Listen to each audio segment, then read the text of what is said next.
Hello YouTube and welcome back to the channel here today. Today we're here for another Mushi-Shi video, this time with Season 2. We're moving on. The future is now. How exciting. Or I mean, not that much further than last week, but still, the future. I guess that's going to be the general theme we're going to talk about to start this video, because again, no YouTube comments. Unfortunate, but we can jump over here to my good friend ANN and have a little bit of a discussion about Season 2, which is called The Next Chapter. And I'm not even talking manga. That's crazy. Anyway, the next chapter, Zoku is what it's called as well. Now, first off rip, I think there's some weird timing stuff going on with this season and when to watch an OVA. Maybe I'm just wrong there, but please let me know. I'm curious. I want to watch the right thing in the right spot, and I'm getting all frazzled about it, I don't know. And yeah, I mean, the most pertinent piece of information as well is that I've checked director and music and character design and art director and chief animation director, all the same. This thing came out in 2014? 2014. The original, again, 2005. That's insane. How many shows have a sequel almost 10 years after the fact, 8 or 9 years, and then keep all the original stuff? That's insanity to me. That's a huge story. I didn't know about this. Which again begs the question, what have they all been working on? Various things, not together again, obviously, I don't think, but specifically Nagahama, I believe, did Detroit Metal City, as well as Flowers of Evil in between this time, so a couple things that at least he directed. But I mean, that's remarkable, no? I feel like it's remarkable. I don't know. Do you want to know what else is remarkable? My Patreon. It is linked in the description below. If you would like to see next week's episodes 1 week early, it is there for you. $6 a month. You also get access to Horse Girls, if you want to be into the Horse Girls with everybody else, apparently, as well as Princess Tutu. So again, if those things interest you, potentially just give it a click.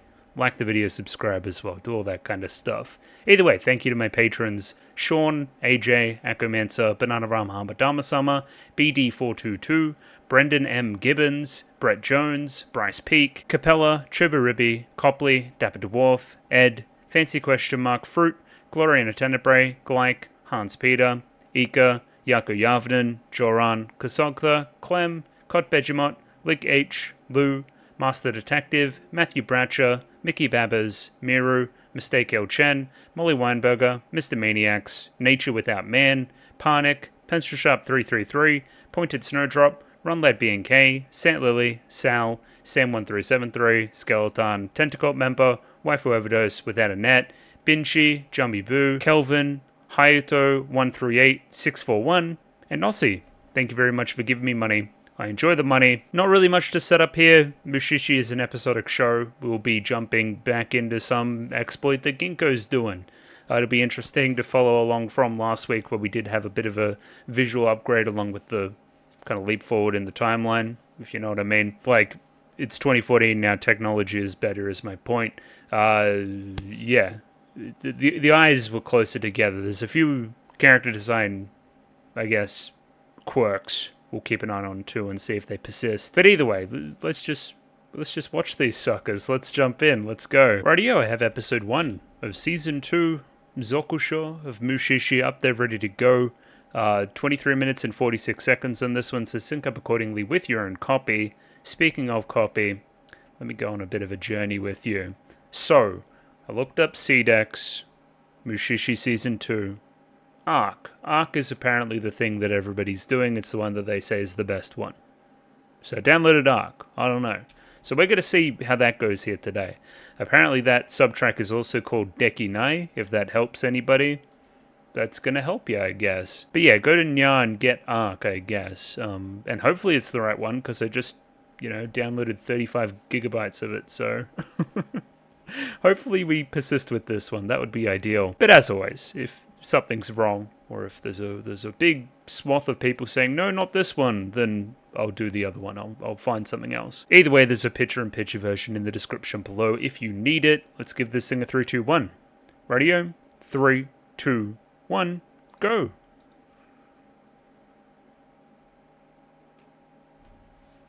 Familiar. She's talking about Mushi. Remember Mushi? I remember Mushi.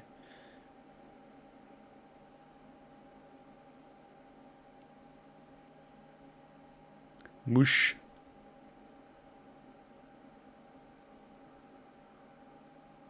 Ooh!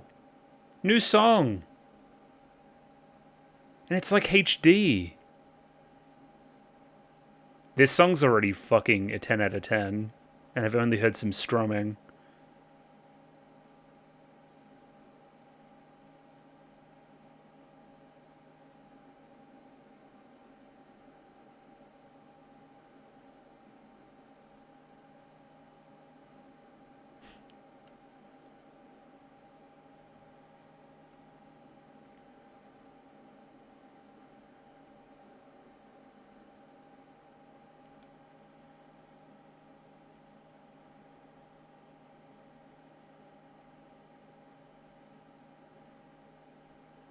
Thank you, Lucy Rose.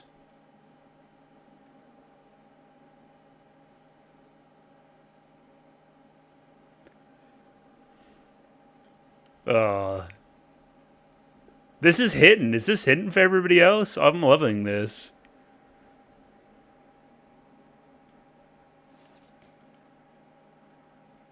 It's not really like a dancing song, but I'm dancing to it. I'll shiver like I used to just for you. Mushi-Shi.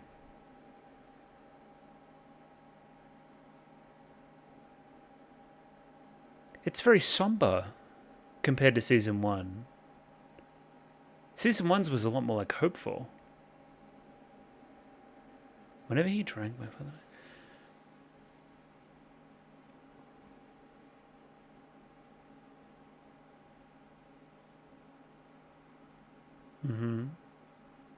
So this is like the old story.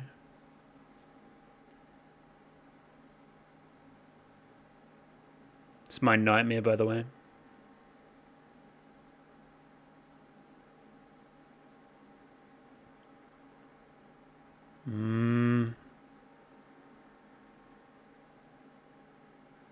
Absolutely reeks of some Mushi nonsense.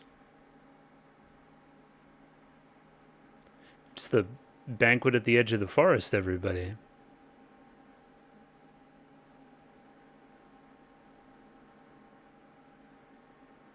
Sake?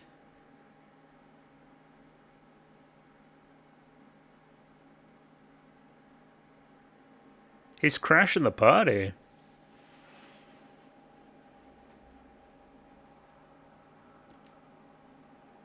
That's some corky shit. 100%. Mushi juice. It's a pretty background. Oh, they're like brewers. They're like big fucking oak barrels or something. Rokusuke.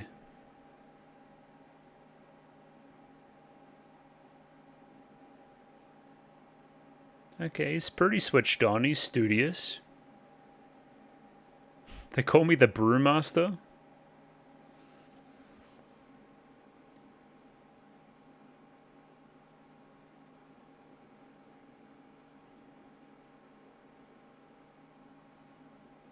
He seems like a good guy.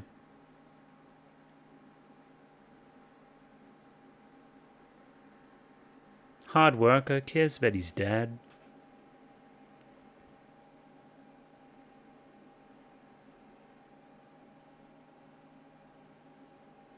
And now you're bringing it home.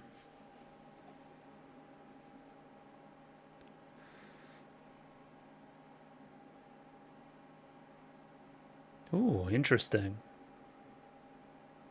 Don't drop it now. It was a cool POV shot, though. So obviously, again, he can't see him. But it's almost like the Mushi are drawn to it.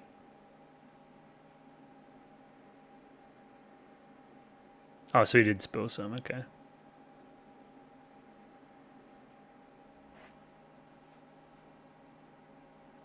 The brewmaster, no.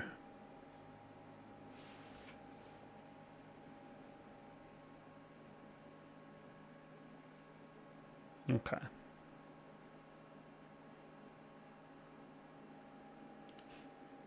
His voice is kind of funny.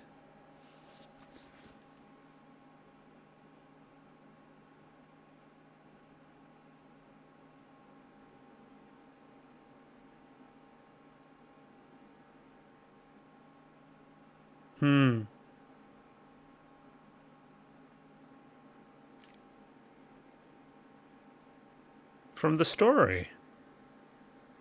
Yeah, come on now. Pay attention.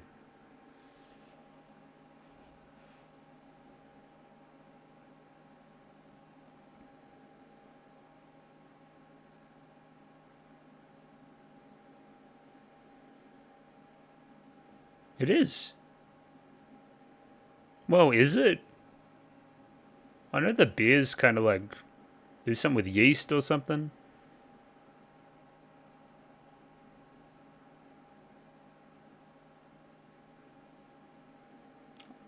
I have a feeling I'll be looking up how sake is brewed tomorrow. For some reason. Just got the sense.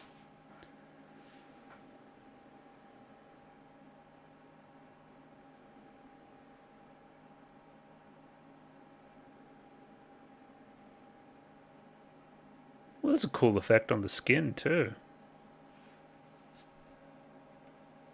Yeah, but that means when you're walking back now, the mushi are going to be all over you, right?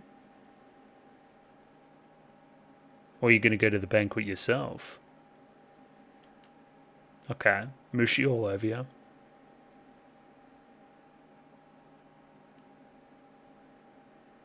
Yeah, good point. He did just have a shot of sake. He's like me, he's a one beer Billy. It's an old bottle, by the way. Gotta clean up around here.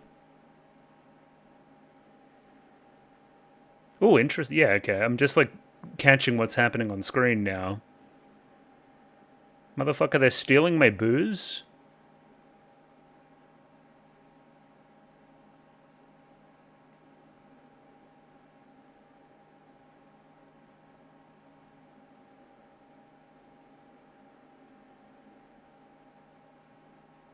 Oh.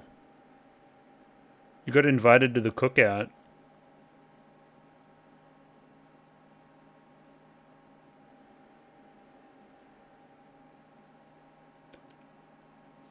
I know him.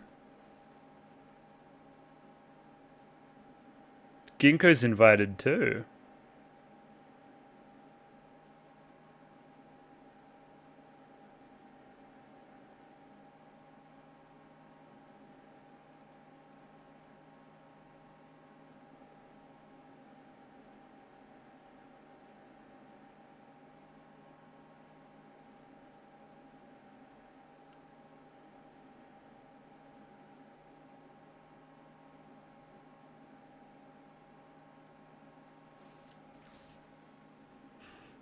It's a meeting of Mushishi.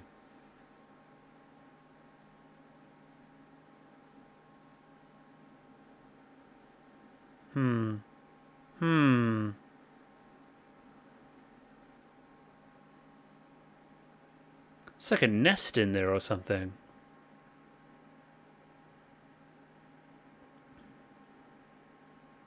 I'm crashing the Mushi-Shi convention.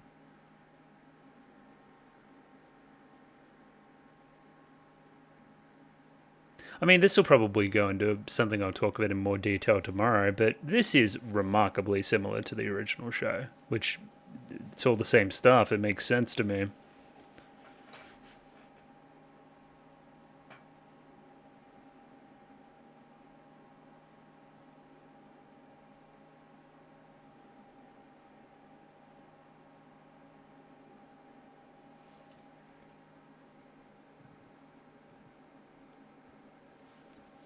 I mean, you want it.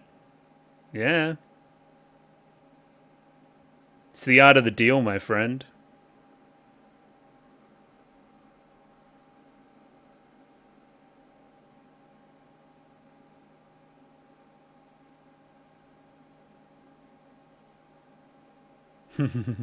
Kichi.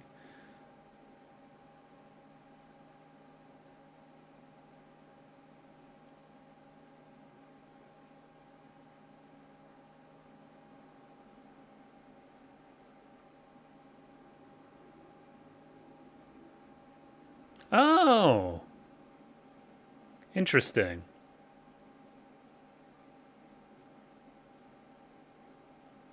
It's not a piece of junk to me. It's got family significance. This guy's kind of funny. I don't know. In real life, I've met this guy probably 10 or 15 times.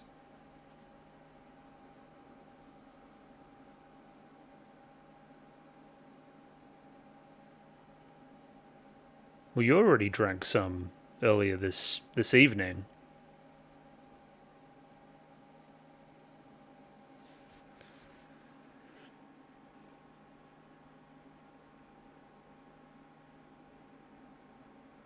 No, Ginkgo, take me with you.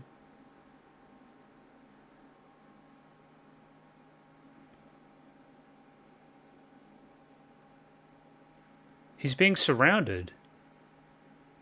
Okay, and now I was interested there because we kind of were staying with Rokusuke. This is cool too, as a point of view character, but now we're off to Ginkgo.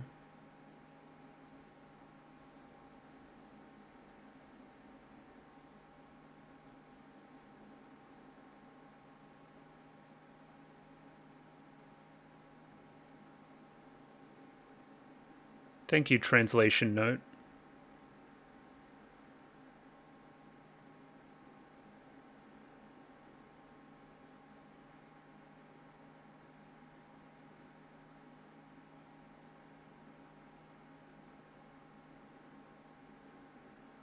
Wait, Watari? I'm becoming activated? I know who that is. That's awesome. Okay. Sick. I feel like I was being kind of slow. Maybe everybody just knew that, but anyway.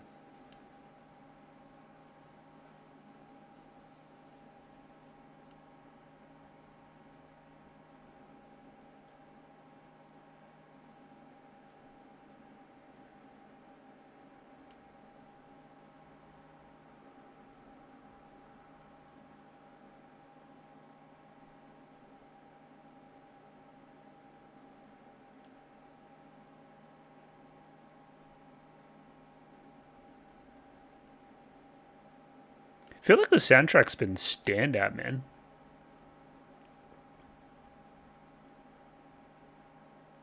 Be really good study music, maybe.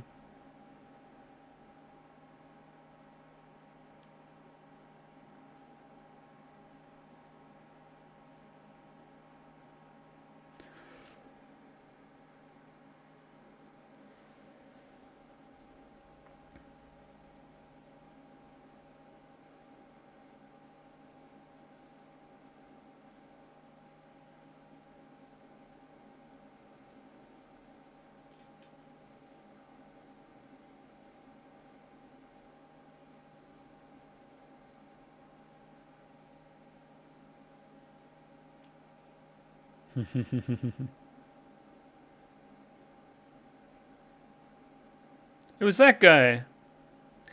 That was the question I was about to ask, yeah. Because it ain't Corky.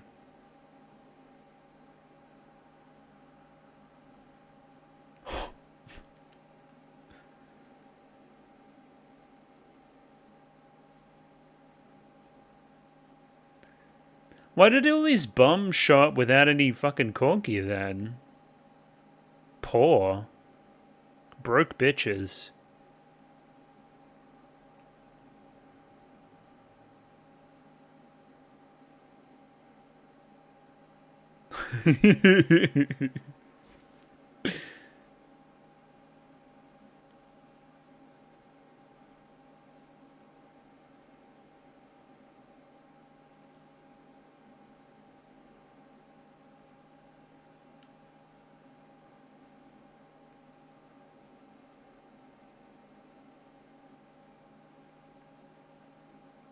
Actual sake. Mm-hmm.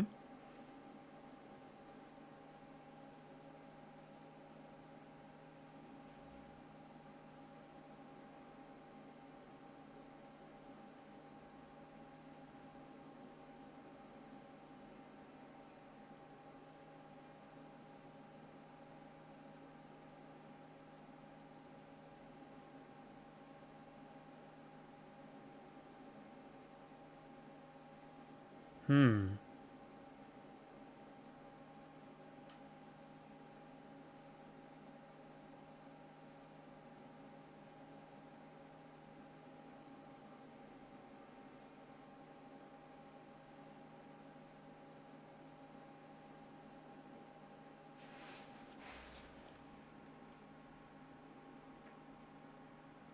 it does have yeast in it.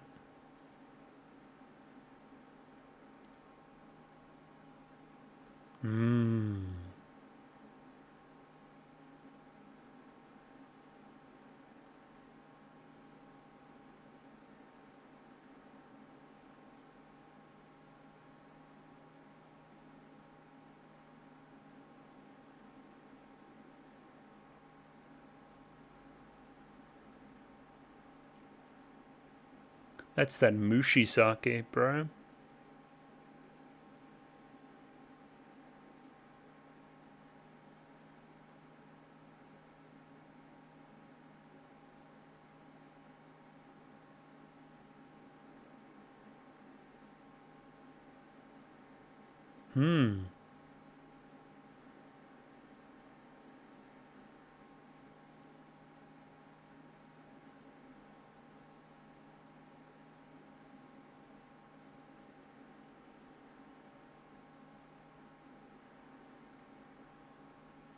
But during the ritual, it still didn't work.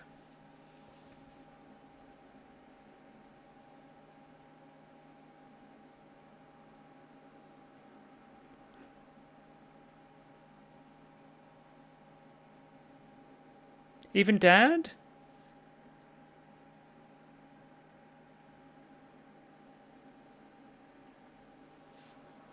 What about just Dad? Can I give it to Dad?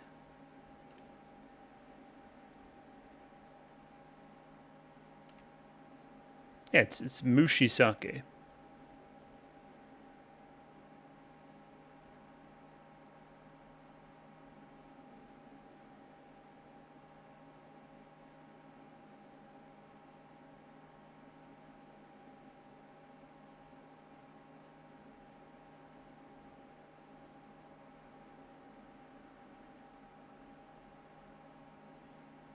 Very good question. Indeed.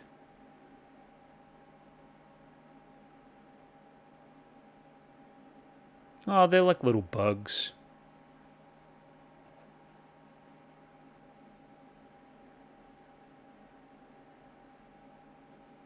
Very succinct.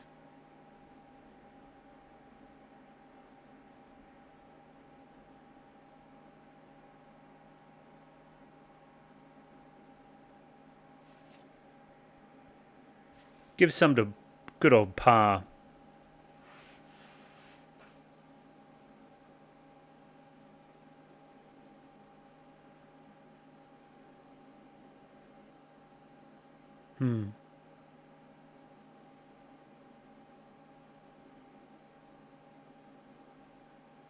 Yeah, let it age. Why not?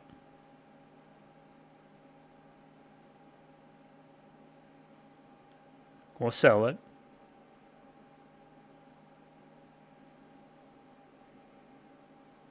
Black market.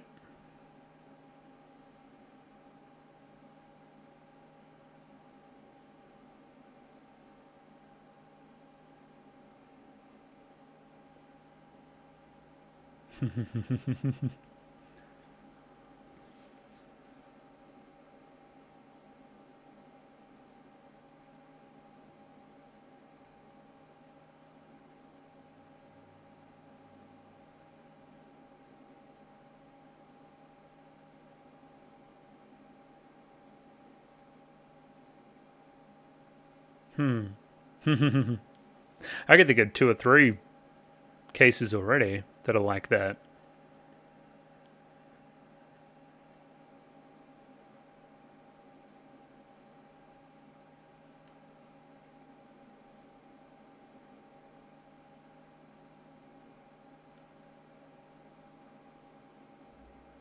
I don't know if drinking corky is a good idea.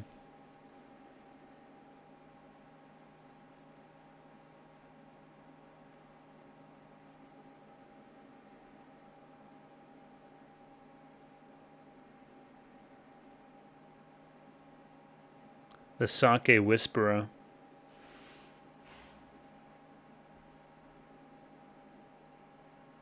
Sound design's still really good, man. I like hearing those fucking bubbles pop and fizz.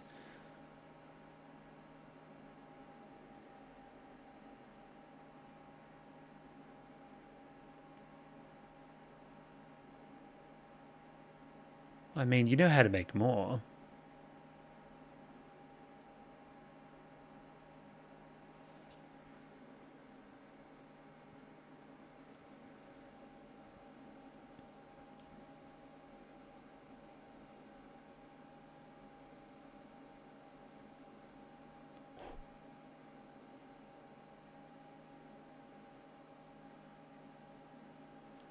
Yo, that's sick. I'm like, what's he looking at? He's seeing like the geometric shapes of Mushi.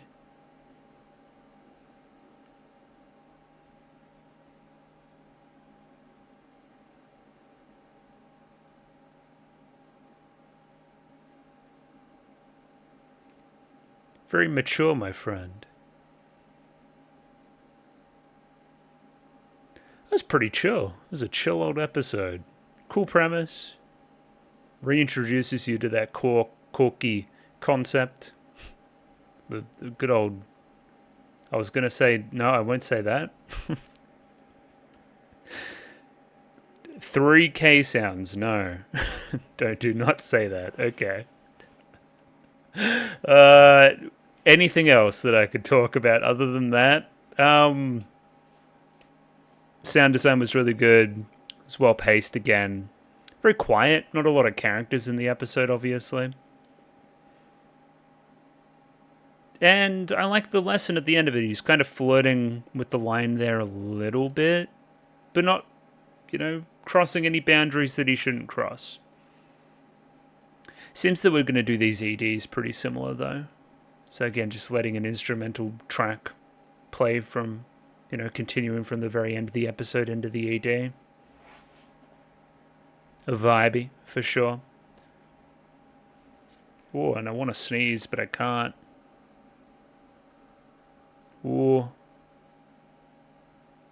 Okay, I think I'm okay. Just give me a next episode, man. Come on now. Okay, I'm fine. It was good. It was a bit slow, but it was good. Warbling seashell. Rightio, let's go see a seashell warble. Let's go. And there we have it. Episode 2 of Season 2. 23 minutes and 46 seconds on this one. Sync up accordingly with your own copy. I have that ARC version once again. If you want my version, it's that version. If not, there's a picture-in-picture in the description below. Let's give this thing a 3, 2, 1. Radio, 3, 2, 1, go. Okay, we're going to do... Sure.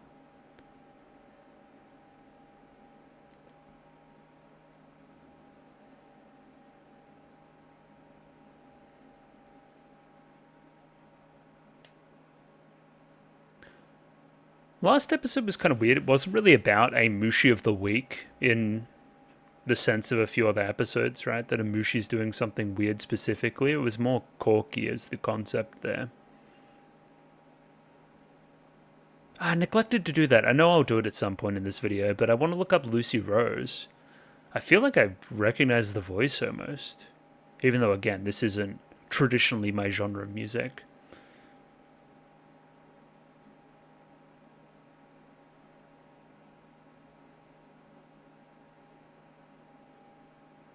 But maybe I should get a little bit more into it, man. Just sparse acoustic. It's got a killer voice.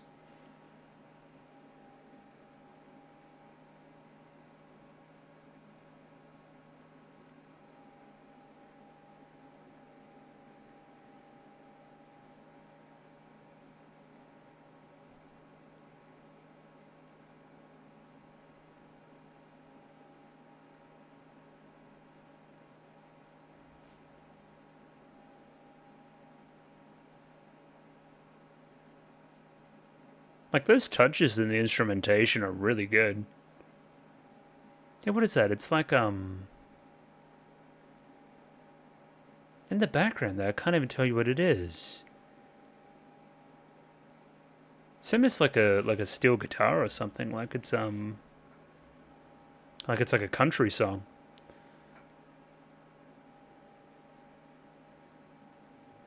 It does have, I guess, the cadence and the qualities there of country music I generally do enjoy as well. So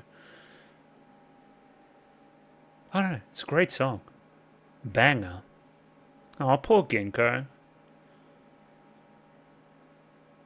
He needs an umbrella. Poor guy. This is about a warbling seashell. I hear rumors, apparently, that that's the case. Do you hear a warbling?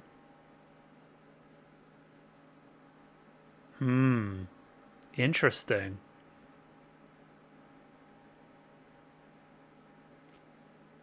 Little bird guy in there. Sick. Love a title card in this show too, man. Killer.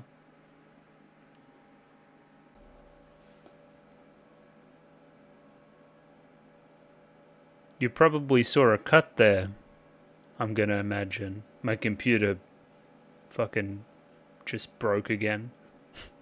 I need a new PC, man. Anyway. We're back. It's about seashells or something. There's a little dude inside it. Ooh. Cute.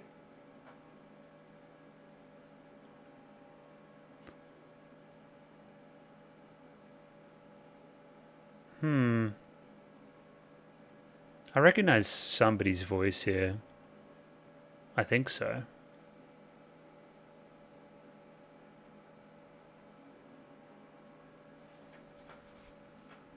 Okay, besties. Seashell bestie.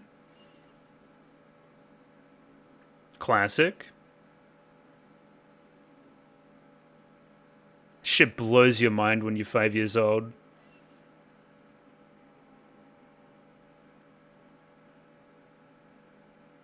Collecting shells is really fun. I should go to the beach again. Alright, I smell tragedy.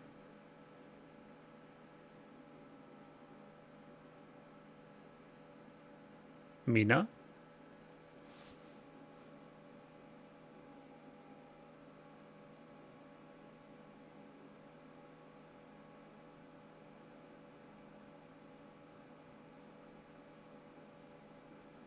Interesting.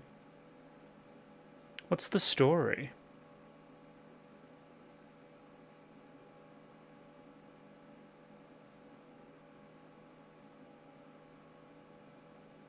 He doesn't look overly friendly.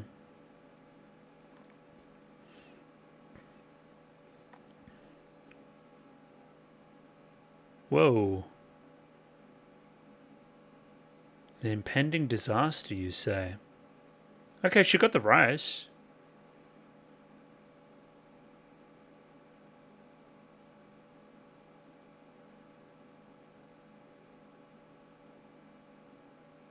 Oh, she just wants to see more shells again.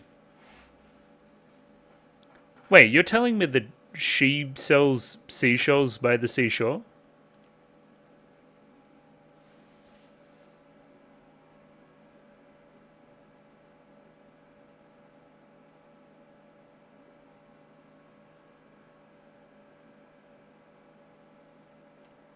What happened? Not the rice, you get it in with the sand.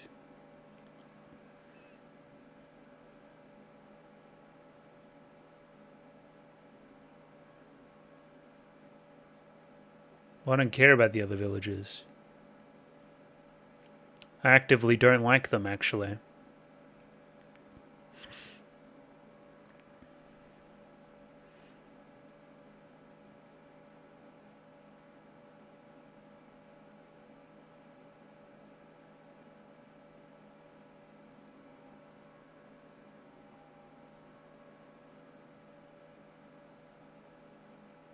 Whoa!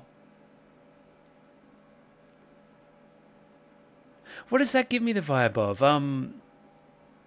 Little Mermaid a little bit.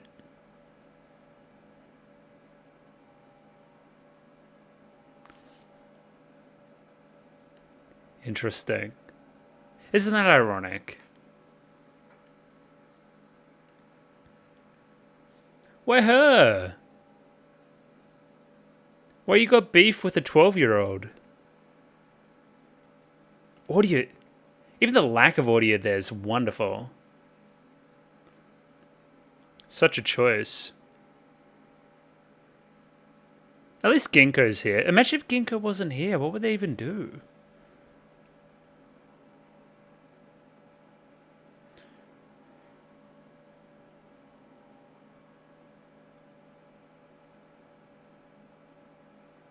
Wobbling seashell.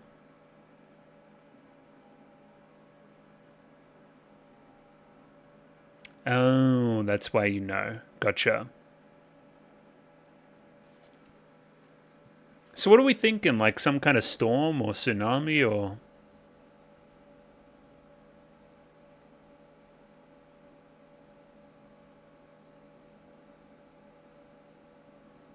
That's ironic.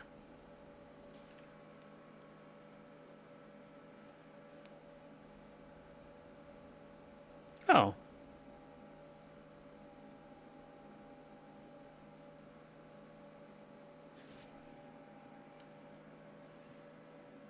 Come on, Dad. Be better.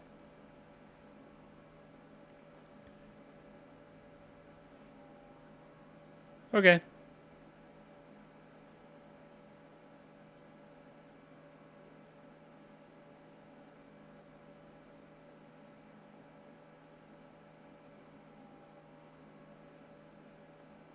Those were my two guesses.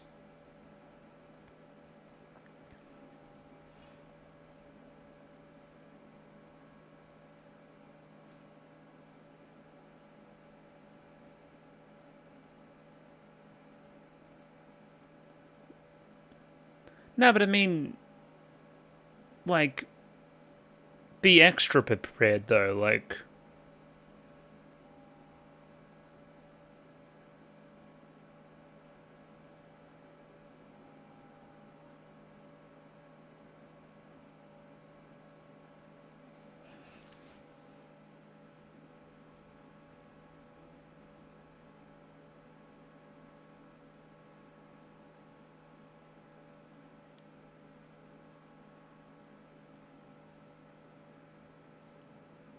Yeah, this is all, like... There's heaps of context here.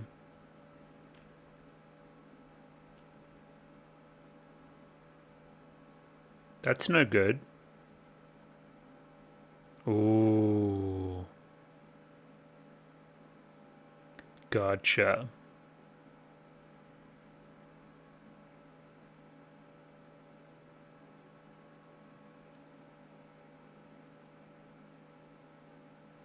It's all clicking.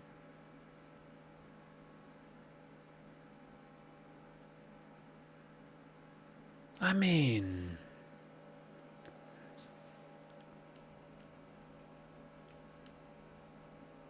It's a shit situation, but...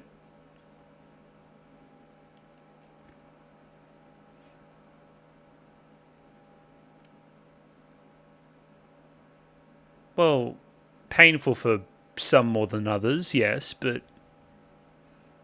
Like... I understand holding a grudge, obviously, but... Like, holy shit.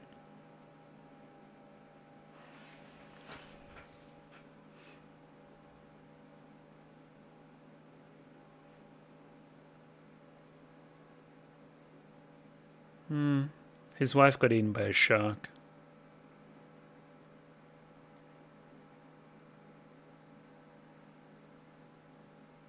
Oh, he's so fucking... He's so torn up about it still. It's kind of sad.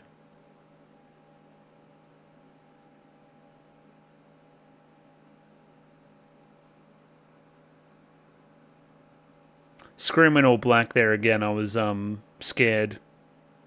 Oh, I actually get to see it.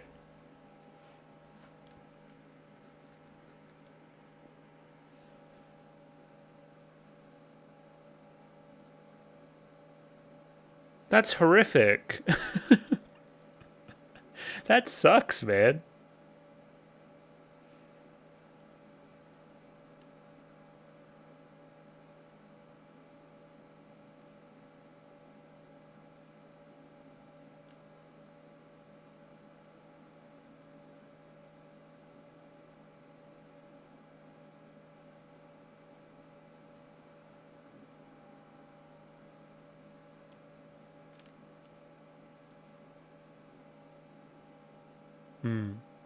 Exactly. So then now it goes like, I've got a daughter. I can't trust any loved ones with any of these people.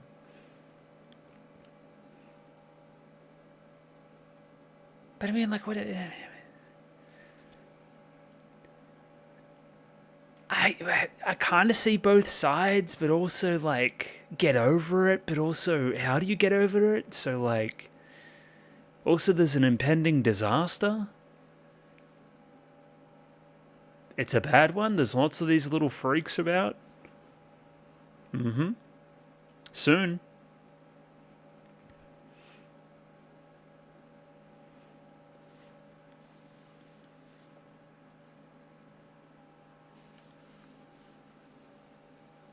Holy schmoll.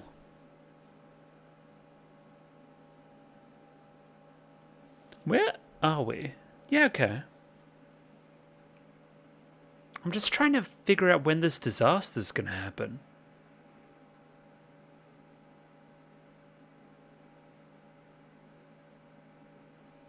Very, very pointed scene.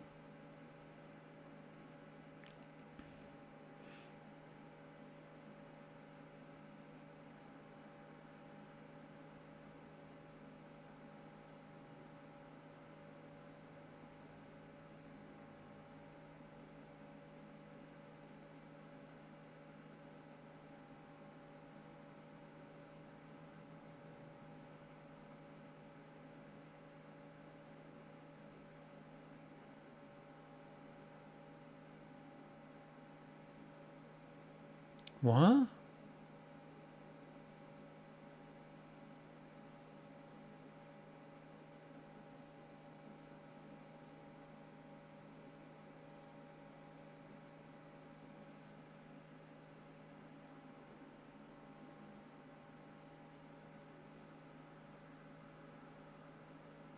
What did she point at?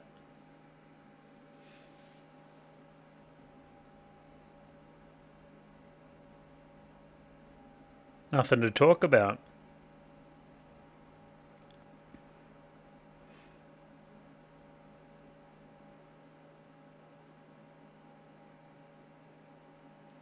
Should have been careful with my wife.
It's tough love, man. But he's spitting. He's spitting facts.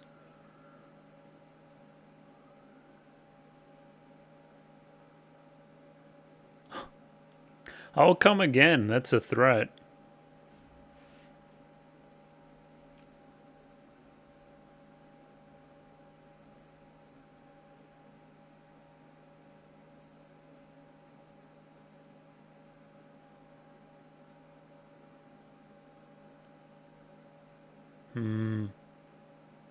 Does it mean it's imminent? Oh, yeah. I mean, not a cloud in the sky. You'd have to think the other thing. We're going to see the sea go... pull right back.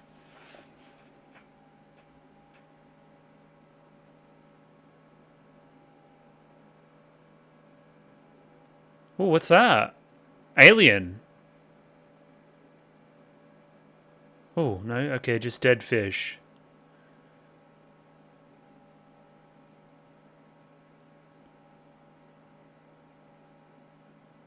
What the fuck? We're on some biblical type shit. Motherfucker, that's scarlet rot?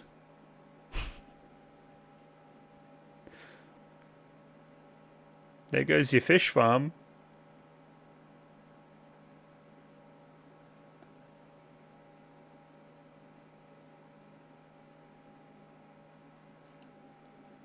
It feels like some kind of divine punishment, man. Especially for you. That's doubly bad for you.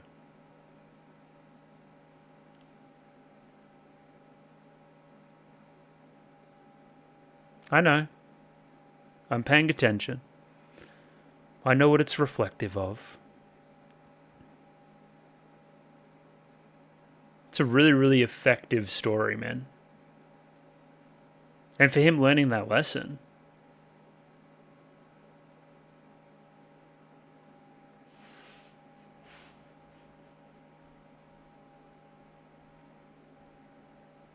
We will rebuild.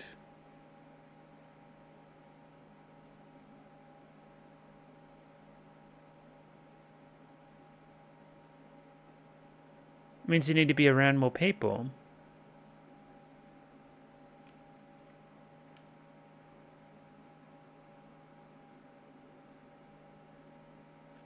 It's what's going to be best for her development.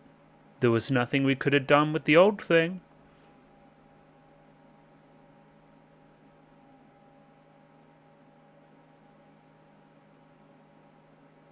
Yeah.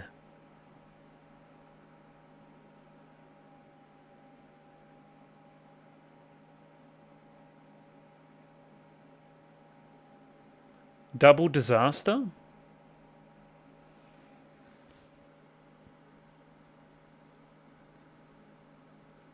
He's turning over a new leaf?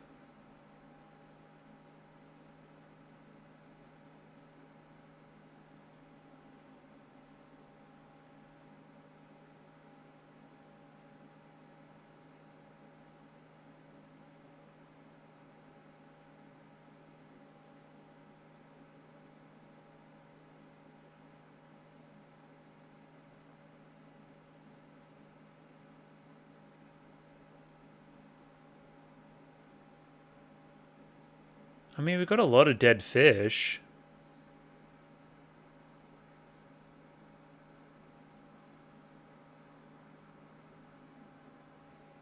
What's that?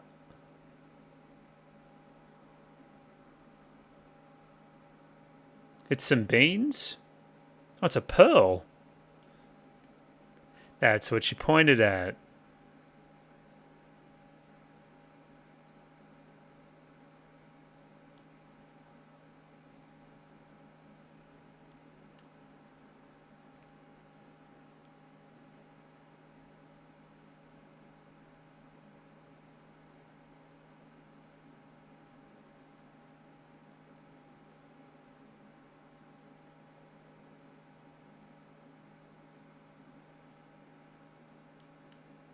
That's really lovely.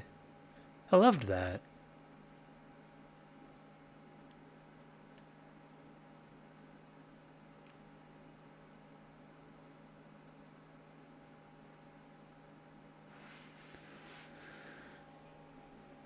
It's another day saving lives, Ginkgo. And she's back. Voice back. What? Oh, little bird. Whoa! Holy!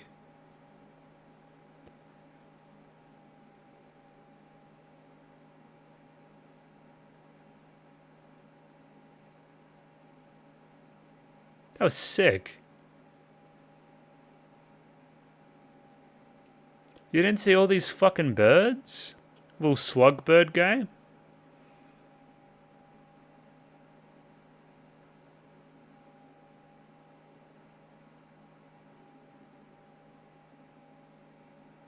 It's a very, very, very, very, very good episode of Mushi-Shi.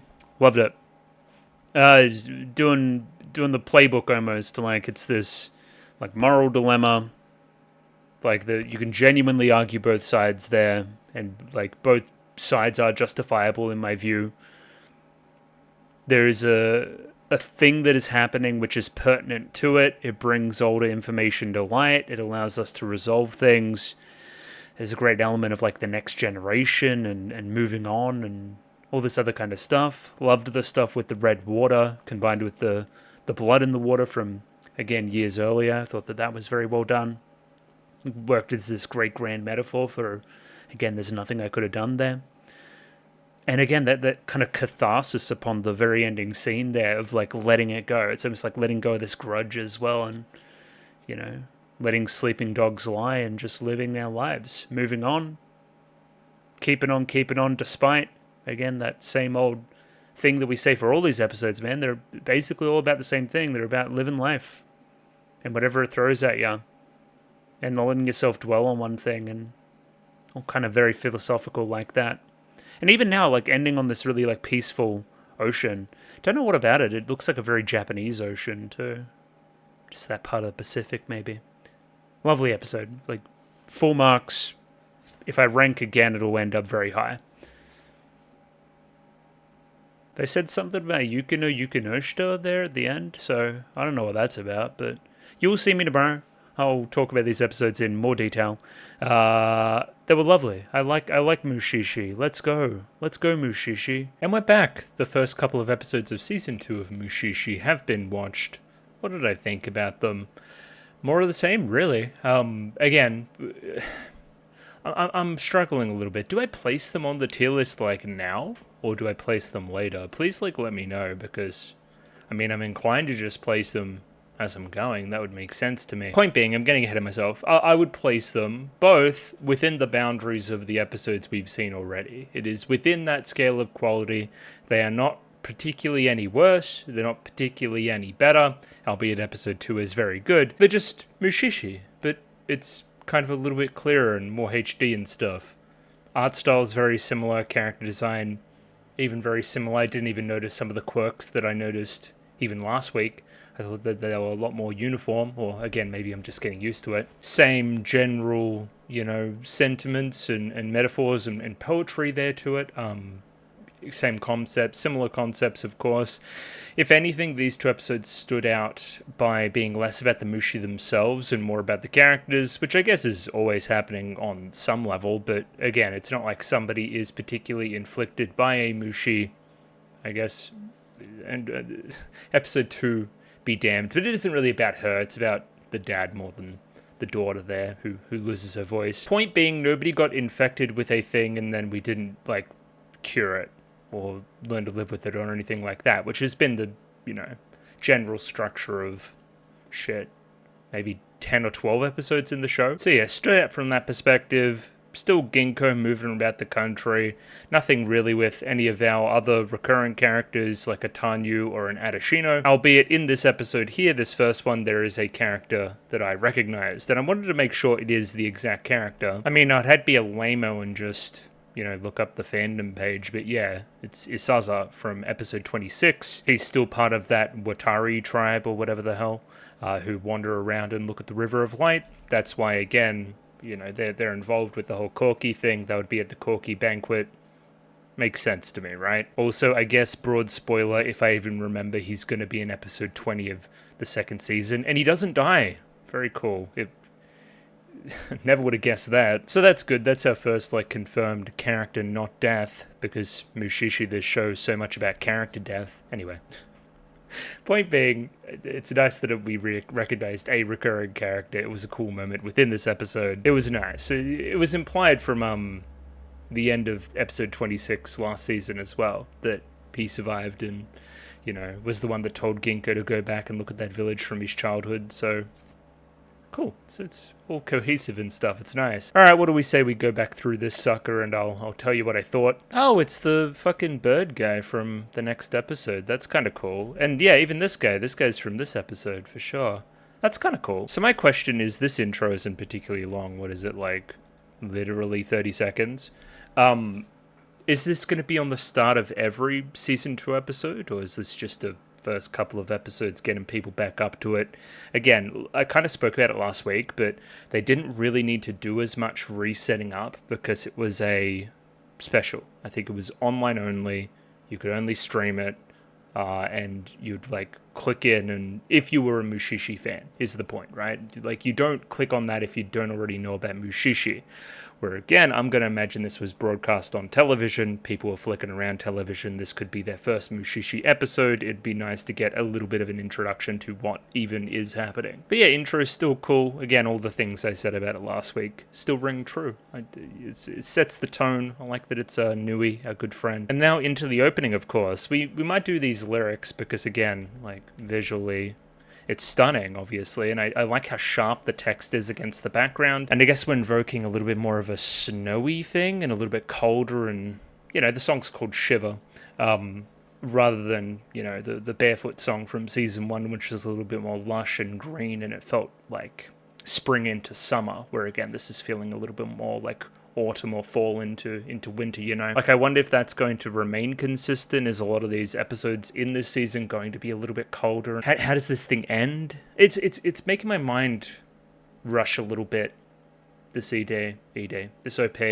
And the song's beautiful. I needed to look up this Lucy Rose. Hang on. Yeah, so Lucy Rose is an English singer-songwriter. I wonder how she got involved with the whole, like, Mushishi thing, but it seems that she's, like, relatively acclaimed. Yeah, there's the opening for Mushi-Shi. I mean, that's a whole video, right? Going into like weird esoteric Western artists that do openings and endings for, you know, anime. There's some weird ones for sure. That's not even including JoJo, where that stuff actually kind of makes sense. But yeah, no, she's still working today. She's got a beautiful voice. And yeah, she's no slouch. These are decent numbers, I would say.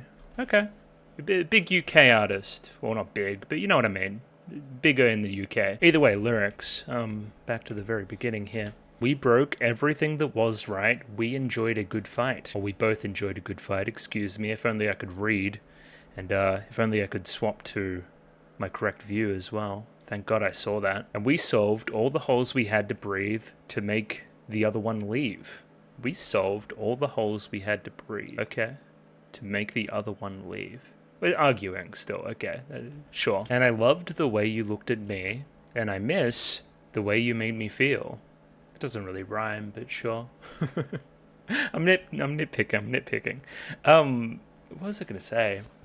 Yeah, I don't know, it's way more like about a relationship when, I mean, the Barefoot song almost sounds like worship music. It sounds like it's about God almost. I don't know, something about an argument makes it seem on way more of like a human level. You could still argue that this is, you know, we shouted at each other, me and God, me and another power, me and the other side, which, again, relating a little bit more to the show. I miss the way you made me feel when we were alone. Sure. Could work again, both like a partner and God. And I'll shiver like I used to, and I'll leave him just for you.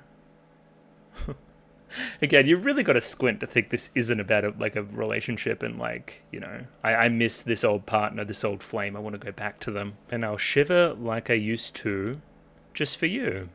It's a gorgeous song though. I might as well just like, I'm going to add it to my Spotify like right now. Episode 1 starts here with a character talking about his father. I believe the name there was Runosuke or Rokukosuke or something like that.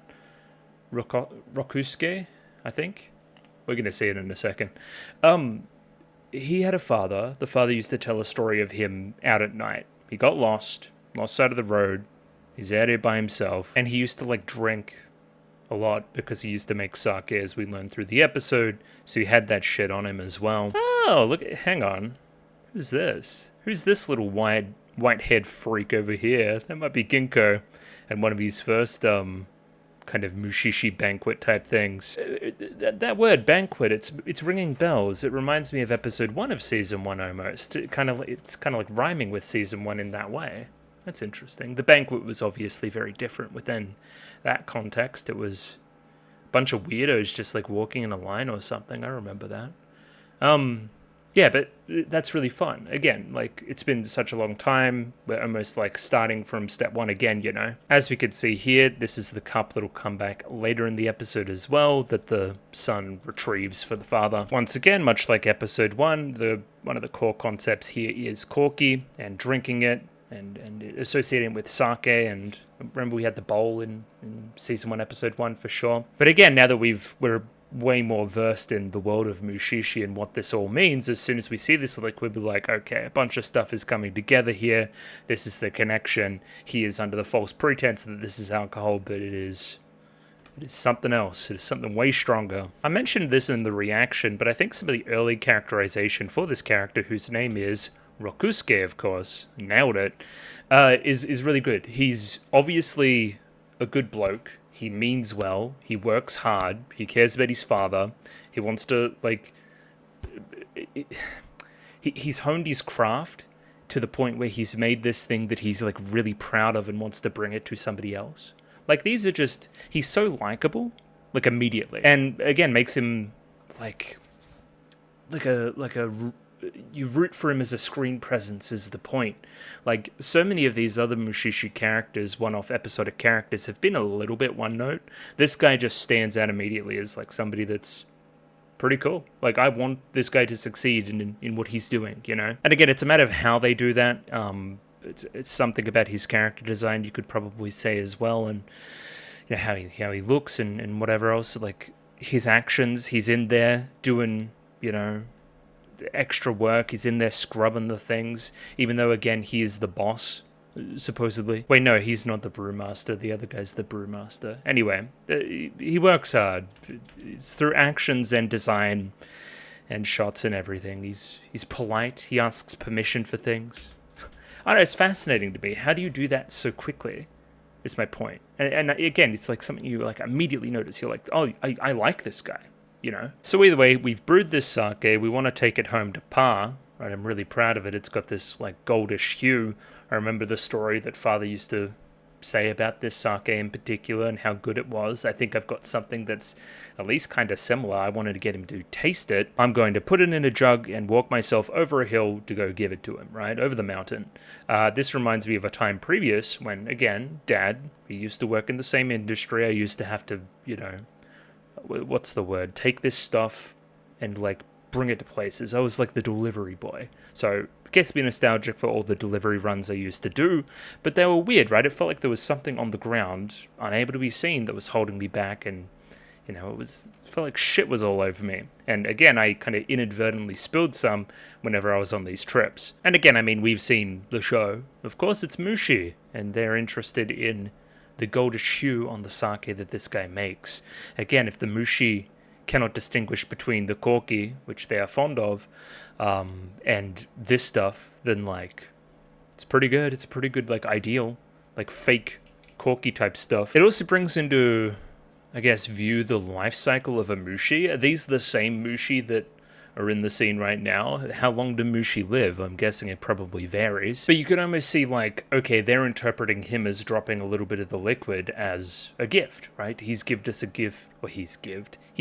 a gift earlier in life. Let's almost maybe give him a pass later in life. That's why we allow him to, you know, participate and show this thing to him, and, you know, he's almost paid his like entry fee to the banquet. Like, we allow him to do all that kind of stuff because he did this stuff in the past, potentially. It is an interpretation. Dad's aware of this phenomenon. Again, he's sipped corky. He must be at least somewhat in tune with this stuff now, you would imagine. And acting like it's almost like planned and, you know, it's destiny that they almost got a little bit of the liquid, right? They must have found the brew to the liking this year. Once again, Dad doesn't, like, admonish the son for these failings. He understands things a little bit better than that. I don't know, the bar's not particularly high here, but making these characters the way they are, like, I wanted him to get the alcohol at the end of the day, and that's important for investment in an episodic show. I gotta care about the people in the episode, man. Like, we do it the same next episode where we meet on the beach and we have like a cute little, like, I'm gonna find seashells together type thing. Like, those kind of things are important to me even getting invested in the story that is being shown, right? Other than Ginkgo. So it's important, man. It's probably something I should have been talking about a lot more through these other episodes. How do they get me invested? Once again, I'm almost invested by the nature of me, like, watching this, right? Does that make any sense? Like, I'm watching this as a video to make content on YouTube. I have to be invested. But for somebody watching this on TV, they got to be, like, in. Otherwise, it's an unsuccessful program and it doesn't, sell anything, which is the ultimate idea here, right? So, like, it's important. I don't know. I got to keep that perspective, man. You got to keep people watching and keep people wanting to come back for more. Yes, I should do the next thing, which is look up how sake is made. Again, I know it's from rice, but how is yeast involved there? Cool, so you prep your rice, yeah. Steamed rice, blah, blah, blah. Special mold? Koji? Sure. Rice, water, yeast, koji mixed in a tank to create starter mash. Then we ferment. Then we press, filter, pasteurize. Okay. So yeah, the yeast is definitely involved there during the fermentation and starts the process there to produce the alcohol, of course. Again, can you tell I'm not overly versed in alcohol and how things are made? Like, it's just... it's just the truth, man. But yeah, point being, yeast is like a living thing. So, it's almost... We've done alcohol before, obviously, and sake, but we haven't talked about it in this amount of detail. And it is literally this kind of like you make it into this liquid, and in the process of it, you use something that's living. That should be something that's like involved in Mushi-Shi. It should be something that we talk about, So anyway, that was back in the day. Dad's talking about this golden sake. He really wants to see it. I've made it, or I think I've made something very similar. Tastes good to me. Good stuff. Let's go show Dad this thing that he wants to drink one more time. I'm invested, man. Then from there, the framing is identical to the start of the episode and what happened to the father. The audience can definitely intuit what's happening next. Right, we're being led off to the banquet, And much like before as well, there's Mushi on the ground that he cannot see right now that are grabbing at him and tripping him over and stuff. And he thinks he's just drunk, which I think's a little bit funny. But after a certain point, he can see this Mushi. Is it because he drank the stuff? Because the stuff is like... He's like drank Mushi yeast juice, right? Pause. So maybe he's involved there a little bit more, at least whilst it's in his system, so it gives him the ability to see them, because he definitely couldn't see them earlier in life. It's interesting. Yeah, so he specifically says, what are these, like the hairs of wild animals or something? But then he sees them moving and pulling his stuff away, so it's like how much is he seeing is my point. Or maybe he just thinks he's smashed again and he's hallucinating. I don't know, it's really all up in the air. It's weird, right? I did it again. I almost forgot Ginkgo's like the main character. And when he showed up, I'm like, oh, that guy. I know that guy. He's in every episode. Yeah, I was again, goes to show the investment that I had in the original story, I guess, And I mean, I've watched the episode, so I know all the context right now. This is a meeting of Mushishis whereby they're going to offer Corky to something? To somewhere where the River of Light is, or some equivalent? Anyway, it's some kind of ceremony exclusive for those people. So again, like, we assume that this guy here must be a Mushi-Shi as well, and that, he's got Corky and he's going to be the offering type of guy. I don't know. We basically expect him to know what's going on now, and we're a fish out of water here, and we have to learn along with him.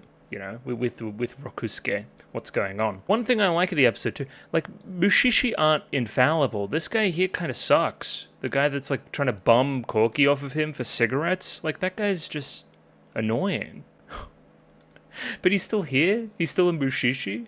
You know what I mean? Like, it takes all. Like, there's not just, like, a million Ginkgos here, Ginkgo's special even among his peers. Or at least a little bit more normal. Everyone else seems like they're kind of arse. Like, remember the episode with Tanyu? All the Mushishi were like, let's murder the Mushi. It's like, no, that's not... I don't know, there's a few bad eggs, is my point. Rokusuke here pours a little bit of his liquid on the ground, and the Mushi seem to like it. Everybody seems to think it's Corky. He doesn't even know what Corky is, so he doesn't even know that he's fooling people right now. He just thinks that it's a meeting of a bunch of people that call themselves Mushi-Shi with a bunch of gold sake. That's what he thinks right now. He didn't do anything wrong, damn it. That's what I want to emphasize. Like, I mean, have you guys been outside before? You will see somebody that wants to trade alcohol for cigarettes. Like, that is just a dude you'll meet once you're an adult. Like, 100%. So, I don't know. It's nice to see, like, the Mushishi equivalent of, like, that guy. There's a little bit of, like, implied storytelling here as well. Like, Dad must have interacted with this guy back in the day, too, and, like, traded a cup for some of the liquid. Maybe we even see that back here. But, like, yeah, it's cool. It's like we're retracing the steps and we, like, recognize the cup, you know. Again, it gives credence to the fact that Dad was here and he was telling a correct story, and this is the exact same banquet, you know. And here we go, yeah. So Ginkgo's talking about Watari's crew here, running a little bit late. I believe that Watari was the name of the nomadic tribe from before, I guess. So, yeah, again, they like follow the River of Light. That's the whole idea. The river diverged, and that's the reason why they never did end up coming back. And again, also meant that that particular land in episode 26 started to suffer because of it, and yeah, it's cohesive. I don't know. I'd like a few randos to keep appearing. Just a little bit more of a contiguous thing. Just see some guys again. I don't know. It'd be nice. Like, put up a screenshot of the guy from the episode. That's him, I think. Right? Certainly should be. Oh yeah, he literally calls him Asaza. I'm a dumbass. Sure. So again, I'm still trying to, like, figure out what they're doing. So they're, like, trying to find the spot. Right? And when we find the spot, we'll lead everybody down here, and we're going to make offerings of Corky to the River of Light itself. So it's almost like we're returning this life essence to the river. We comment here that the river itself has dove deep underground, potentially. Again, it'll come back up in time, but again, much like it deviated in episode 26, it's even deviating, like, down now. It's constantly moving, constantly changing. You ever seen those videos of, like, rivers over time and how they bulge and turn and go in weird shapes? It reminds you of that, kinda, you know? Like a real-life river. But yeah, we go up and we make our offerings, and then it kind of gets dissipated down through the cup into the earth itself. Like, once we found that node, it, like, goes down through it, you know? Oh, and then, yeah, okay, gotcha. We then get a refill. Gotcha. So, like, offer a little bit, and you get, like, a refill from the node. So that's why the Mushishi do it, because Corky is important for Mushishi-type operations. Cool. Makes sense. I'm happy about that. I'm like, why are we here? That's why we're here. And then this scumbag guy comes up. He's trying to trade, like, really good sake, admittedly. Like Mushi-touched sake for Corky. And the river's like, fucking hell no. Shut up. So he's out. He didn't keep any to offer again. He's a scumbag. I hate this guy. I'm off him. He's just trying to scam some Corky. What a fucking dickhead. We hate him. Either way, we discover Rokusuke as the fake, and he runs away. For one, I really like how willing Ginkgo is to just, like, sell him out. I think that's hilarious. I don't know. Normally, again, like, because again, we're rooting for this guy. Ginkgo's just like, I don't know who you are. Found him. Very funny to me. There's something about the way he's drawn too. It's good. It's funny. Again, we know Ginkgo. Ginkgo can see when something's wrong with something. He looked down at that sake, and he's like, that's Corky. That's sweet. So what gives? Why does it shine like that? Why does it have the Mushi essence in it? And we asked how in particular that he made it, and it gives us our kind of explanation for what it is and how we should use it in the future. I guess overall it's a pretty, like, low stakes story, especially in comparison to the next episode, which is literally life or death. This one's just kind of cute. He wants to make his dad the sake that he used to love. I don't know, he just got, you know, in more than he bargained for with this weird banquet. It's kind of funny almost, you know. I guess we shouldn't go into a new season with something that heavy, and I think they've made a good decision here. It's kind of really right in that Goldilocks zone of where it should be. Chat room, what even is yeast? Because he, like, harvests yeast. I collected yeasts from the nectars of different flowers. Is that what yeast is? How do you make yeast? Okay, that's a whole, like, rabbit hole. I don't really want to go down that, but what he's doing does make sense for the old way that yeast was made. It's made kind of differently now, and again, if you're making it at home, you make it a different way too. You get the flour, which is obviously the milled grain, so, like, you know, it's kind of the similar process here. You, like, feed it sugar and stuff. I don't know, I guess it's something I never really thought about before, but sure. It's like this living thing that's in everything. Yo. life's cool. Either way, Ginkgo's like, you probably shouldn't sell this stuff. It's going to make people quote-unquote hallucinate, when the thing that they're hallucinating is just kind of seeing Mushi and seeing that other side that's always been there for the first time. Again, Rokusuke's experience here was seeing the Shoujon no Hige, of course. The Drinker's Beard Mushi. How are you feeling about the new subs? They're a little bit odd, but I like how big the subs are. That's something that I always look for. I like a big sub. Anyway, big Subway sandwich would go. Anyway. Point being that, like, you can't give this out to people. You can't, like, sell this, because people are going to think you're insane, selling some hallucinogenic shit. And Ginkgo almost, like, gives him the pass because the Mushi are okay with him. So the Mushi had your sake. They thought it was pretty good. Must be a pretty good fake. You must be a pretty, master brewer. Let's let you go. Your story checks out. This is when I became worried. Ginkgo's like, you cannot distribute this to other people. It's going to make them go crazy. And then I'm like, but he can give it to his dad? No. And he can. He can give it to his dad. That's all I really cared about. That dad got to see the gold liquid one more time. Apparently what he's doing is also a well-known or relatively well-known method of brewing fake corky. Which is, again, that's why people turned on him at the banquet. They're like, he's trying to scam us, damn it. And it doesn't. Again, the River of Light doesn't fall for it. And then that begs the question of kind of Rokusuke. He asks, like, what is Corky? What are we doing? It's the essence of life. It is a panacea for those who suffer from Mushi-related afflictions. Then he's like, well, what are Mushi? Well, they're part of that which shapes this world. Nothing more, nothing less. Which I love as a line. I think that's very cool. We don't ascribe morality to Mushi once again here, which I think is very pointed and part of the show's thesis, that they are just these things that live. They don't do anything on purpose or, for any greater meaning. They're just doing their little bit, There's no evil, malevolent Mushi. They're just kind of doing their thing. Which, again, re-establishing that is another important part of episode 1 of season 2. Much like episode 1 of season 1, Firmly into the epilogue now. I went back to the brewery. Everybody had kind of sampled this Mushi, and there was an uproar because everybody was hallucinating and seeing shit. So then we had a meeting. We're like, okay, we obviously can't sell this, but let's keep it in this room over here. And just randomly, there's weird strangers that come in, almost like this black market for it, who want to buy this fake corky. Which is interesting. We just kind of sell to these guys discreetly, never advertising it, never doing any of that. Ginkgo's maybe putting in a word there. Again, like, there's this weird world that we don't even know about that these guys are, like, all interconnected in, They're just sending messages back and forth through their cocoons like crazy people. Love it. So that's great. Okay, that's the reason why they're coming to get it as well. It's this liquid that I can give them that isn't corky, because corky's quite precious and we don't know what happens when people drink it and blah, blah, blah, blah, blah, blah. We can give them this, like, weird sake.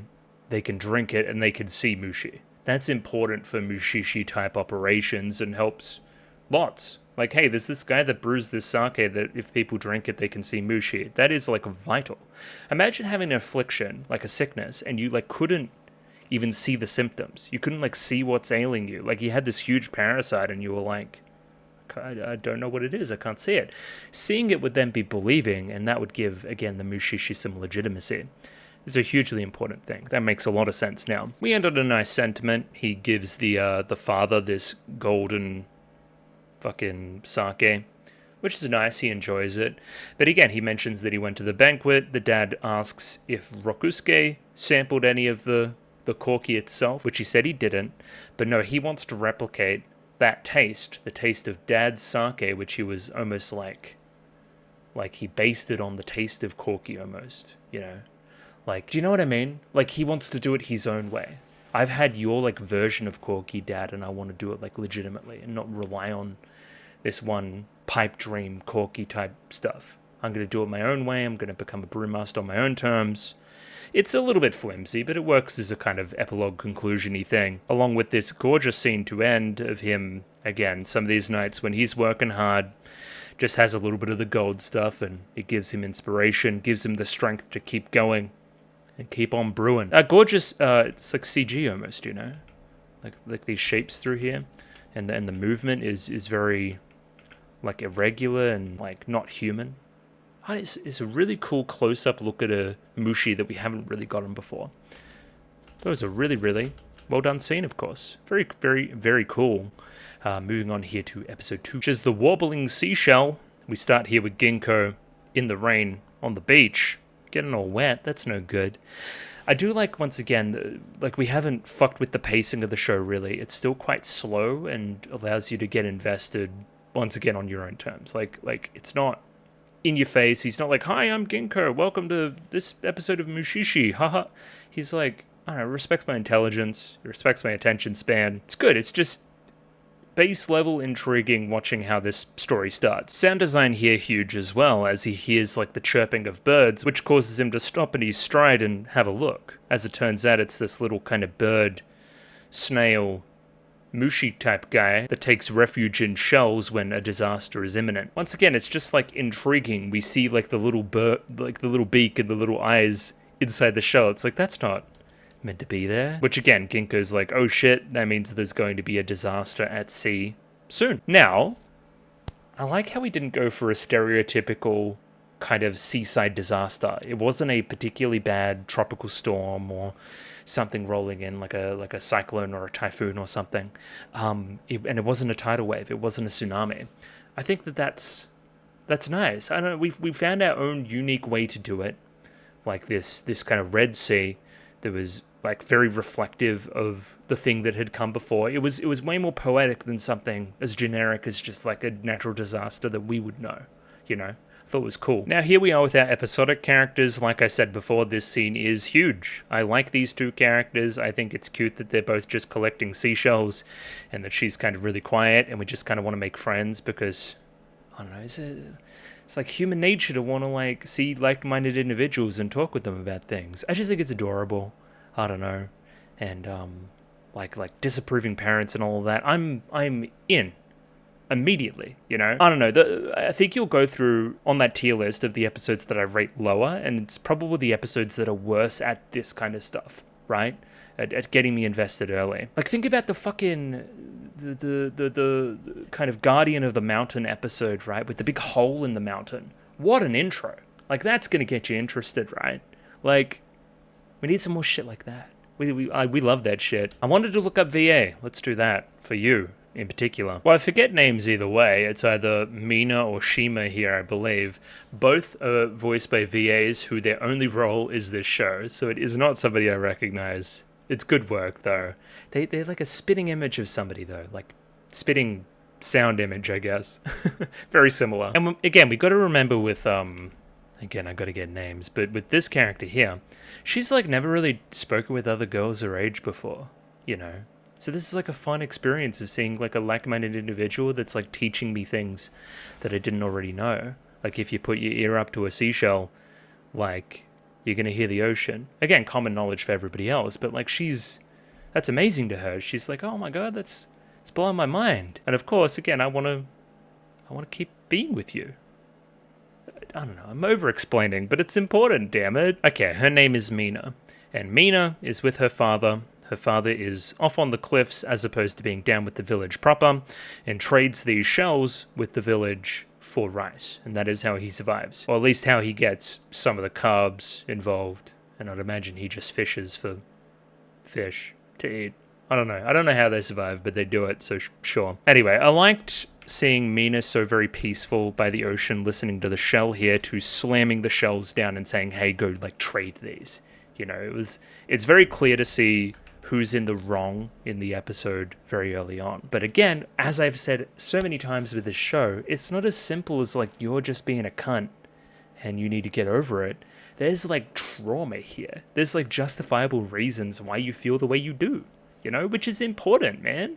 Like, I want to see you get better, but I understand why you're doing what you're doing, you know? Randomly enough, Ginkgo's just walking past as the father is outside, and we start to talk to him. Hey, there's signs in the ocean that there's impending disaster. I thought I should alert people nearby. You're one of the first people I saw. Let's go for it. And also, can you tell the rest of the village? It's like, I don't associate with the rest of the village, but again, that's more, we uncover that later. And this is where Mina does the thing. I don't know, she was walking the rice back, and yeah, she's like 12 or something. She's going to want to play in the water and look at the shells that are pretty and stuff. And just randomly, this one has a little bird guy in it that takes her voice away. Like, of course, she's kind of freaked out that there's like a bird in there and I heard like birds singing. Like, that's weird to me, right? Like, that shouldn't happen. Back up with the father. He's like not associating himself with the village at all, but then we look down and Mina, after the whole shell debacle, fainted, and now she can't like speak. Like, it's pretty close to an impending disaster already. Audio design's like 10 out of 10, by the way. I love how we're cutting certain parts of the mix. I love how, you know, we're pushing things back this way and forward this way and emphasizing certain sounds. And when people are like listening to things, we actually like listen to them as well. Like, it's a real point of difference. If you want, like I've heard this said before, if you want your thing to seem premium, audio is number one. Number one. And again, my audio is kind of shit, but like, it's better than it used to be. And I think, like, it's big. It's big for these videos being, like, at least a little bit more legitimate. Like, I don't know, imagine, like, listening to, like, a Mr. Beast video and then he's just, like, on a $20, like, Big W mic. Like, that's probably not ideal. I don't know. It gives Mushishi as a show some prestige of having, like, really strong audio design, I would say. Either way, Dad doesn't give anybody a chance to explain anything and just walks his daughter away, obviously very protective, doesn't want her to associate with the rest of the village, considering what happened.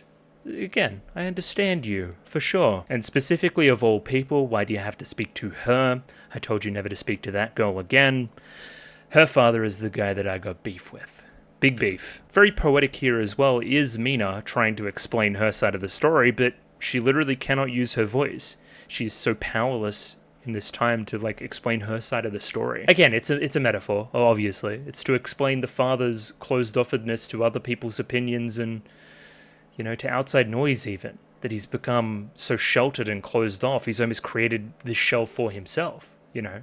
Like, he is very much like the Mushi in this episode, you know, hiding, waiting out the disaster, you know, the impending disaster that he thinks is going to happen if you associate with them, and then is finally free once he realizes that the disaster that he fears isn't going to come, you know? It's a very smart episode. Very, very smart. I've closed off. I'm, like, limiting audio. I'm, like, not even, like, my daughter's not even allowed to speak. Like, even that Mushi has sapped her voice away. I've sapped her voice away and what she wants in all of this. I've closed myself off. Yeah, wonderful, wonderful, wonderful, wonderful. How cool is that? What a piece of fiction. And all I say is that lucky Ginkgo's here. He, like, saved hella lives. He, like, fixed this family. He explained what was wrong with the daughter. If she just lost her voice and then was never able to use it again because she continued to not associate with anybody in the village and learn more voices from more people, that would suck. We would think that she's just, like, permanently mute. When the fix was easy, you know? Yeah, here we have it. It's the Yado Karidori, or Saezurigai, of course. The warbling shell, or the hermit crab bird. He's kind of cute. He's kind of chill, though. Put this guy high on the, like, Mushi tier list, because he's just like a little guy. He saps your voice. He doesn't mean to, but he does. He's normally out on the ocean, and he just hides when he knows that something fucked is coming. I don't know. He's kind of like me. It's kind of chill. Also, like, Ginkgo here, he obviously sees that, like, the father-daughter relationship there isn't ideal, but he's like, I still just gotta tell the village. See you guys later. You guys can... He's not like a mediator. He's not like an interpersonal coach, you know? He's not gonna solve your issues. You kind of need to go through that yourself. Ginkgo goes down to the village, and we meet the chief here. His words here ring a little bit more, with a little bit more weight now that we know what happened. We're always prepared for disasters. We prepare ourselves in every way possible for, you know, things that may happen. There's potentially an incident in the past that spurred this on. Thank you for the warning, but we'll stay sharp tomorrow.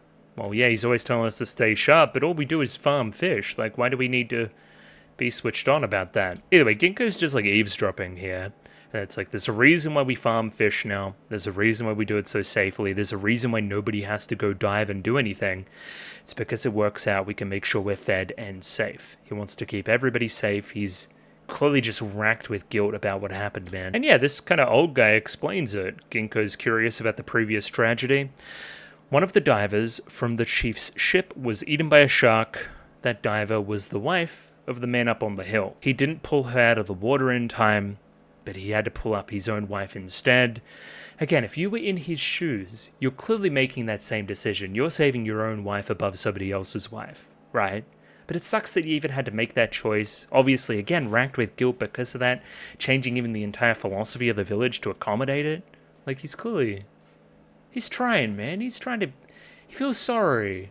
Forgive him. Come on. Other points to note, the sea was stained red that day with blood. It's pretty brutal. Pretty brutal for Mushi-Shi, actually. That's, like, pretty graphic, like, description of a shark attack. And yeah, the guy, he's gone and lived up on the cliff with his daughter now, and he doesn't really talk to us. Sure.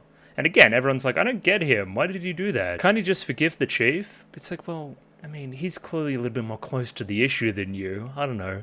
He does need to... Now, get over it's the wrong idea. It's like, process it a little bit more.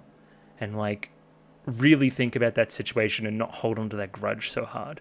Yeah, it's tough, you know, because it's affecting my daughter now. That's the killer point, right? It's affecting my daughter and her being able to be like a normal person. My protectiveness, you know. The village chief comes home and talks with the daughter there. I'd imagine that's Shima, the daughter, where she's like, oh, I was talking with Mina again, but her dad says not to talk to... I shouldn't talk to her anymore. That's weird. Again, like, even... It's another reminder, man. It's like, okay, I understand why he is the way he is, but it's affecting my daughter's friendships now, too. Like, he's just... Look at the eyes. Look at the fucking expression here. I'm really rooting for this guy, man. Him at the end of the episode, like, breaking down. That's a great scene. That's a brilliant scene. What a quick storytelling here, too, as we get, like, I think it's a dream sequence, maybe. A flashback to the day that the wife did die. There's been a shark attack and whatnot. So he's in here looking after his daughter. Sore leg. That's the reason why he wasn't even out there in the first place, you know? He's on the crutches. Like... He would normally be the one out there. He's almost guilty himself. He's like, my wife died because I was injured. And because I was just, you know, oh yeah, she'll do it. She can do it, like, while I'm healing from my injury, you know. Like, I didn't even pick up that layer. Obviously, again, he feels as responsible as the village chief does too, almost, you know. And he's just blaming himself. The same way that the village chief is blaming himself. Where, again, it's this ultimate catharsis, right, upon the Red Sea happening. And it's like, oh, there was nothing we could have done. It was just fate, you know. It's just what life had in store for us, you know. It results in both parties stopping blaming themselves. In the immediate aftermath, he is particularly better. But again, like 12 years later or whatever it is, 10 years later, like, that's crazy. Holding that grudge. And yeah, making that vow from now on, I'm just going to protect my own family. Yeah, we do frame it as a nightmare. And it's still like haunting him. And almost like Mina sees that too. I don't know, man. Also, this is a weird tangent. I like how we design people by the coast and how they look a little bit different to everybody else. Like, these people here and their character designs remind me of the weird incest town where they went out to the fucking thing and made clones of people, and her mother was her own child or whatever. Yeah, they like look similar. I think that's cool. I don't know. Oh yeah, even the Mushi himself again, like the little fucking hermit crab bird guys. Like, they're calling out even now. They're still making a lot of noise, almost trying to pull their own, like, kin in from out to sea back into these shows. Like, hey, everybody, there's going to be a disaster. Come in and hide. Does that not remind you of the shark attack? Or does that not remind you of how the village is doing this whole process? Or even what Ginkgo's doing himself. He's going around and alerting people that there's going to be a disaster. They're doing the same thing. Oh my god, these Mushi, they're just like us. Damn it. You know? Lovely. I think that the Mushi here is so strong in reflecting what the humans are feeling, you know. Again, that sentiment of, I'll protect my family. Everybody's protecting their family right now, you know. Like, another element that I think we probably should have added is maybe some of the Mushi hermit crab guys just die. Like, there's a few that couldn't make it back in time, and we see a few of them even floating on the water. Like, hey, there was nothing that we could have done as our little Mushi guys for our brethren out there either. Back with the guys at the fishing farm, they spot our kind of cliff crew that are disassociated out there farming.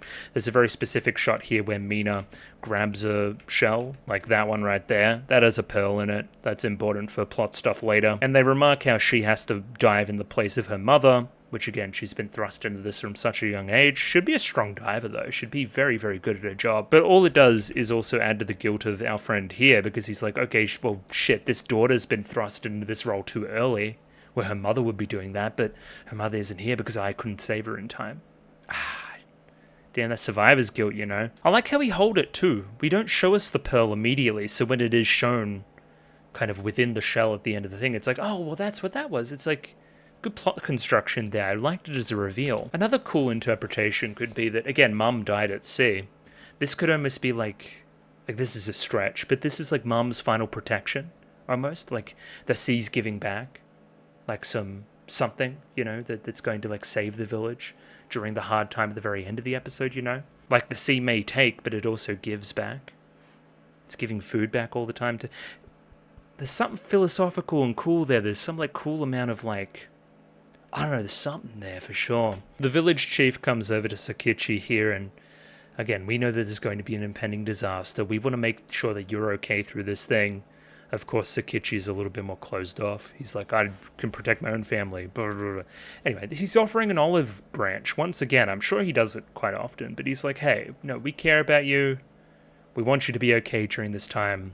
I hope you're okay. And sometimes it's even words like this, right? It's just this honest, like, hey, we could use your help tending the fish farm. Hey, I'm not going to let anybody else die on my watch. We've made this sustainable thing. We really respect you and your knowledge. We could use your help. It's like an offer, you know? Like, hey, you're needed. Please come back, you know? That's really important too. It's important that we had that scene there before of Mina kind of fishing by herself and diving by herself, right? Who's to say that you could save her in time? Like, it's dangerous, man, diving out here in these like seas. We've made a sustainable fishing farm type thing.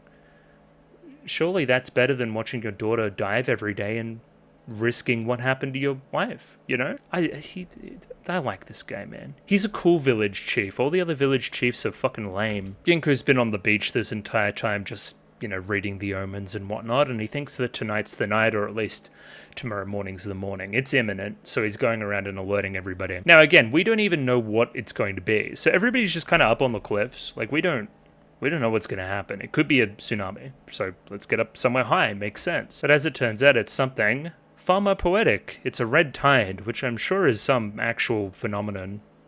I'm sure of it. It's algae, everybody. Very, very cool. Which is toxic and destroys marine life. That's a cool disaster, man. Very well done.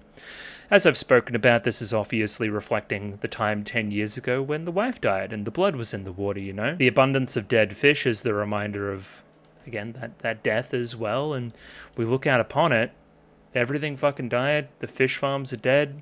It's this disaster, man, and it's just life. There was nothing we could have done. And now that I know it's like algae, you probably shouldn't be eating these fish, is my point. Like, again, I'm like, oh, there's plenty of fish there. Just like, you know, harvest them and then try to preserve them some way. You could, like, salt them and smoke them and that kind of thing to, like, help preserve the meat and help it last a little bit longer. But again, if it's like eating toxic algae, then you probably shouldn't eat that, no. So yeah, both the dads here are like torn up by this. You're like, no matter how far we run, we can't escape the tragedy. No matter how much I try to repair things, they can't go back to the way they were. I'm continually being reminded and punished almost like divinely because of what I did and who I couldn't save, you know? Where again, Sakichi over here is like, well shit, there's nothing I could have done to stop that. I didn't even read the omen. And again, he looks out to the red water, obviously thinks about that day. There was nothing I could have done there too. I can't blame anybody. There was nothing anybody could have done, you know? A couple of things here in the wake of the red tide. We've noticed that Mina's voice still isn't back. Again, there's unresolved stuff here. Again, even the little guys, the little fucking hermit crab birds, they're still in the shells. There's still something here that needs to be resolved, is the point, right? The disaster isn't exactly over yet. There's still something weird going on. And for both Mina's voice and for surviving the impending disaster, reintegration into the village is required. Mina needs to be around more people her age and hear more voices for her voice to come back naturally. We need to reunite and combine our knowledge bases to figure out a way, and even our wealth, we need to give this pearl back, right, to get us through this tough time, right, and make sure that we can survive, you know. And here we have it. Sakichi joins up. He's like, hey, after a red tide, shellfish may become poisonous.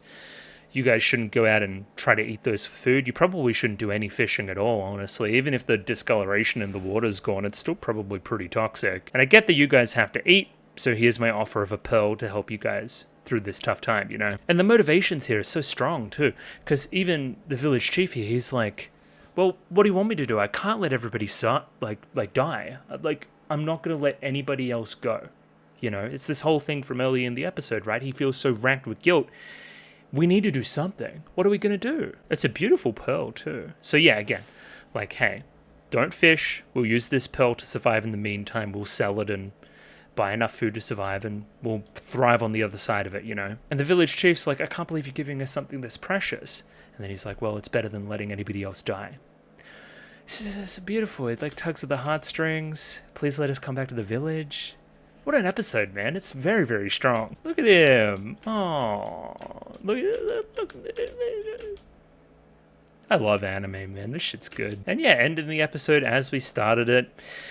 Mina walking with the girls on the beach, reintegrated, getting her voice back. I think we see, like what was that? No, I think she gets her voice back naturally. I was going to say, like that was almost the Mushi escaping her, but that's not really what's going on either. She's just like, oh my god, something weird came past me. But yeah, I mean, you guys saw the start of it there. It's this shot, right? It's this, like, big, old 360-degree, crazy well-animated flex of a shot that is also, again, this catharsis, right? This is Mina getting her voice back. This is reintegration into the village. This is the disaster has passed. This is us moving on. It's this white bird escaping its shell and flying free. It's just such a fucking moment, man. Makes you feel some shit. It's good. And I think it's paired with probably the most gorgeous shot in Mushi-Shi thus far, at least like in the top couple. That is beautiful, man. What? This shit's so good. Gorgeous. It's beautiful. It's peak. It's a 10 out of 10. It's wonderful. It's great. Love it. And yeah, into the ED there, of course. EDs are much the same as well. I guess I should mention that, even if only briefly. Good EDs, though. Great episodes. It's hot as fuck in my room. We're gonna get out of here, but hell yeah. Hell fucking yeah. Mushi-Shi, Season 2. We're back. It's really good. And yeah, you'll see me next week. 2 more. Please look forward to it. I'll catch you next time. Like and subscribe. All that other kind of stuff. See you later. Goodbye. Ciao.